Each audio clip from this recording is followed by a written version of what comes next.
Do you, you seem very loving. Do you offer up this support to other plane victims? Yeah, I tried to. I went to a couple conferences that NADA put on, National Air Disaster Alliance, and Carolyn Corsi, and it was just too hard on me. You know, I could share and try to be wise and loving and compassionate, but it took such a toll on me that I was glad when they stopped asking. But my best friend out of all of this is Monica Smiley's mom. And we used to call each other at 9:40 on Sunday mornings. Hey, how you doing?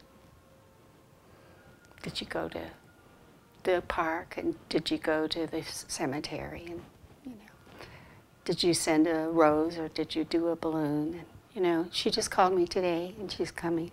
She's going to stay with me and we'll go down together. We're going to make some angels to put in their trees. The trees are getting big. They are, yeah. How was that when the trees were planted? What was that significant? Was that important? You know, we didn't have a grave by choice. We knew that Anita didn't want a grave. And so, in fact, a little friend of hers had died when she was really young, and she said, Mom, if that ever happens to me, just lay me on the grass. So we knew we weren't going to have a grave, you know. We put her ashes up in Lookout Mountain.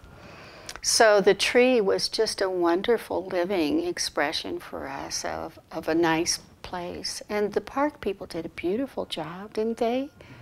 I like that park. And Anita's tree, the one that all her friends were, you know, shading themselves under, so they said, oh, this must be hers. It's the nearest one to the creek.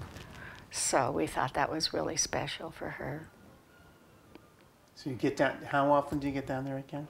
I usually go every year just for the anniversary. Sometimes, you know, if it's on the way and I feel the need, I go other times a year, but not very often. So you find it to be a fairly positive experience when you come? Yeah.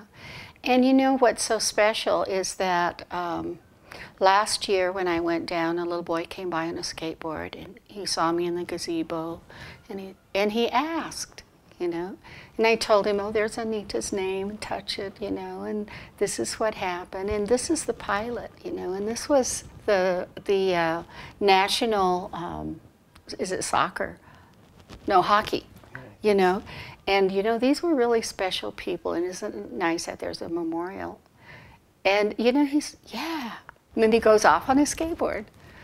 And other years, people have come who lived in the neighborhood, and they had a totally different experience of being on the site practically on the day of the crash. And it was really valuable to me to hear their stories and just listen to what it felt like from that perspective.